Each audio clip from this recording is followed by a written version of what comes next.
Hello, this is a quick video on teaching our kids how to take a deep breath or deep breathing.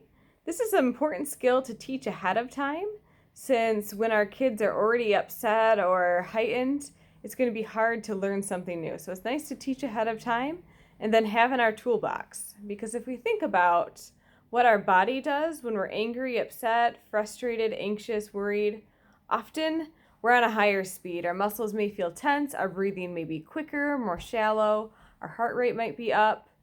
And at that point, we're not thinking very clearly, right? So we're not going to be able to take directions. It's going to be hard to reason. We need to calm down first. And by taking a deep breath, it's sort of a simple way to sort of prompt our body to slow down. So something in our toolbox, among other tools that we can use to slow down and calm. Some ways to teach this that are sort of handy. First, no materials, just take your hand and our pointer finger and we can trace for 5 calming breaths. So here we go, in, out.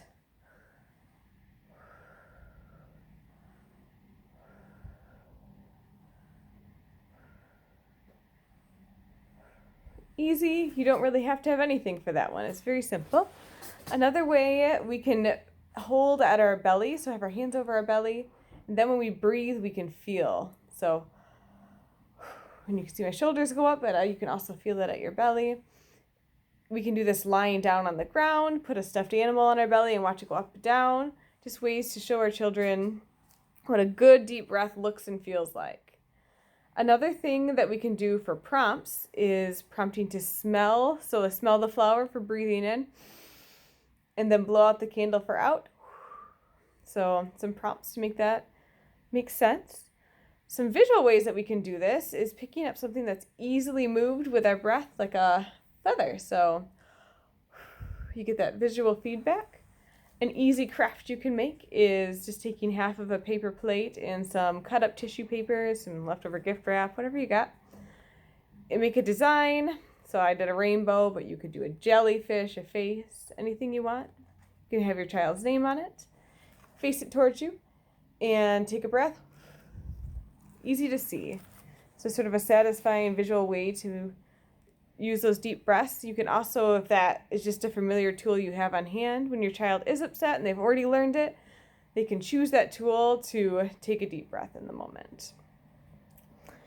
Another thing that's sort of a natural activity for calming, that maybe if you're coming down, tension's coming down from more of a meltdown, that can be helpful for just sort of restoring, getting back to the sort of normal groove, is if you're able to, stepping outside and blow a few bubbles. It's just taking, a miracle bubble set and taking those slow, controlled breaths that you need to blow a bubble is just that perfect speed. And then also it's, of course, a nice visual to watch, watching the bubbles float. It can be fun, get some movement in, popping them. Pinwheels are also an easy way to do some deep breaths, another visual way. And the last one I'm going to cover on this video, just because it's lesser known, maybe less available, but I find it to be a really nice one, is Obermann spears like this. So you pull them out, push back in as you breathe. So it really looks like what your lungs are doing. So in, out. It's easy to get these if you're interested in this and you find this to be a handy tool off Amazon. So again, Obermann spears, so Hoberman, and then spears. So hopefully you can find this helpful and have a great week.